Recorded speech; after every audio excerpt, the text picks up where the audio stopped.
Hi, welcome to Larry's First Impression Beer Reviews. Today, I got a nice surprise. A friend of mine gave me a bottle of his homebrew, and he has put forth a challenge to me to guess what beer that he has attempted to clone, and I'm up for the challenge. This is going to be super fun for me. Maybe not so much for you guys because you don't know Mike and you don't know um, his journey or early journey in his hobby of a home brewer. So what? I'm up for it. Uh, I don't think I've had any of the beers that he's pulled out of his home brewing kit that has been bad. It's tougher for a home brewer to get the effervescence that you get with like some of the microbreweries that charge their stuff. He gets his the old-fashioned way with priming sugars and bottle conditioning.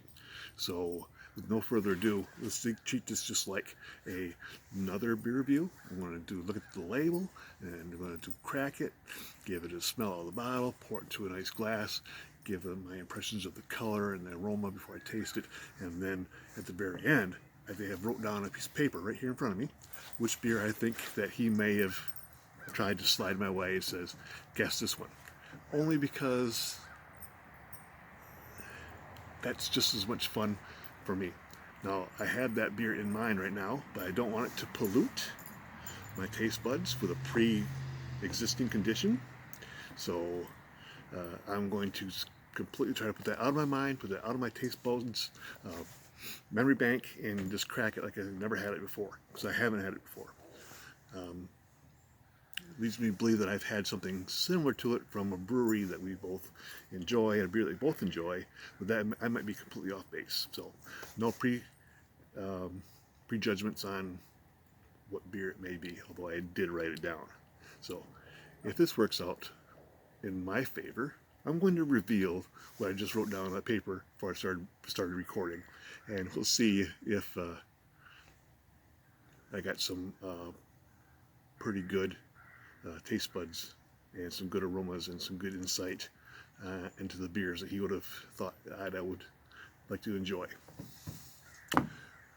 So that was pretty long-winded. Let's get this thing into a glass and let's go through it. Okay, so first off, um, Lakeside Park Summer Wheat, and Mike has done something for himself where he has put on the malts that is used. In this case, he's got a caramel and a carpels. And then in the center, he's got the hops that he had used. This is a Hull Taker, a Saz, and a Cascade. He also got the dry malt extract listed here with a wheat and a golden DME dry malt extract. All right, so Mike has done something more recently where he's not bottling his in bombers like a lot of homebrewers do. He's bottling it in 12 ounces, which I think is a good idea for homebrewers. Maybe a little more work, maybe a little more mess, but Lakeside Park Summer Wheat.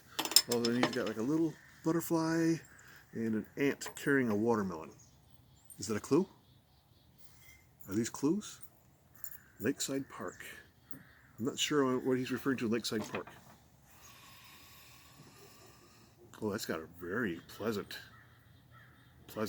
aroma. All right, I'm excited about this one. All right, let's see how it pours.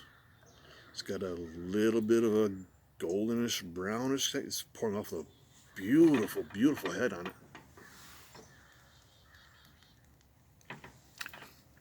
Matter of fact, my glass couldn't contain it. Wow. Wow. That is a gorgeous looking beer. If you look closely enough on there, you can see that it has plenty of effervescence coming up from the bottom of that glass. It is just rolling.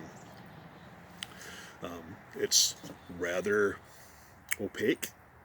I wouldn't say it was hazy. I mean, I can see some light and shadows coming through it, especially when the glass is not quite as thick. But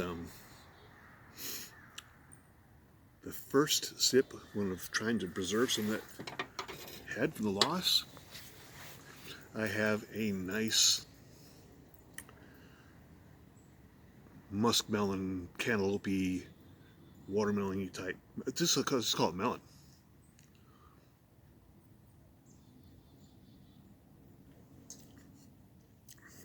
I'm a fan of wheat beers. And this is definitely a nice solid wheat beer. And the flavor up front is fantastic. Definitely sweet. Definitely melon. And Mike, I'm just going to right off the top. I'm just going to go right straight to it.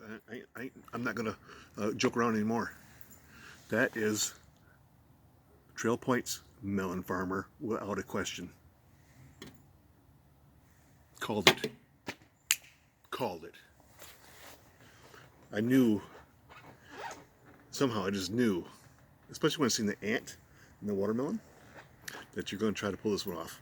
So, Trail Point is a microbrewery in Allendale, just down the street from Mike's house. Me and Mike had frequented this place shortly after it opened, and they had something on there called Yippee-Ki-Yay Melon Farmer. And it was a summer wheat ale with melon and cucumber. And I don't get the cucumber from Mike's. I definitely get the melon.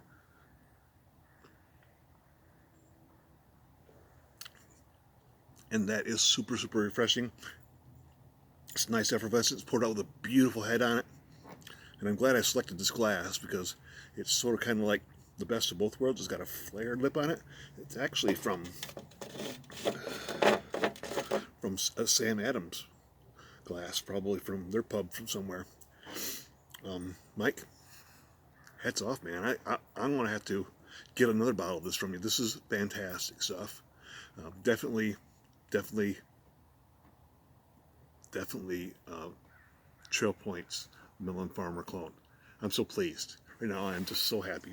I threw it on the floor, but I'm so pleased that I could guess that. And I'm going to post this like almost immediately. And yeah, cheers. Here's to Bader House. Here's to Lakeside Park, a summer wheat. Cheers, Mike. Thanks a lot.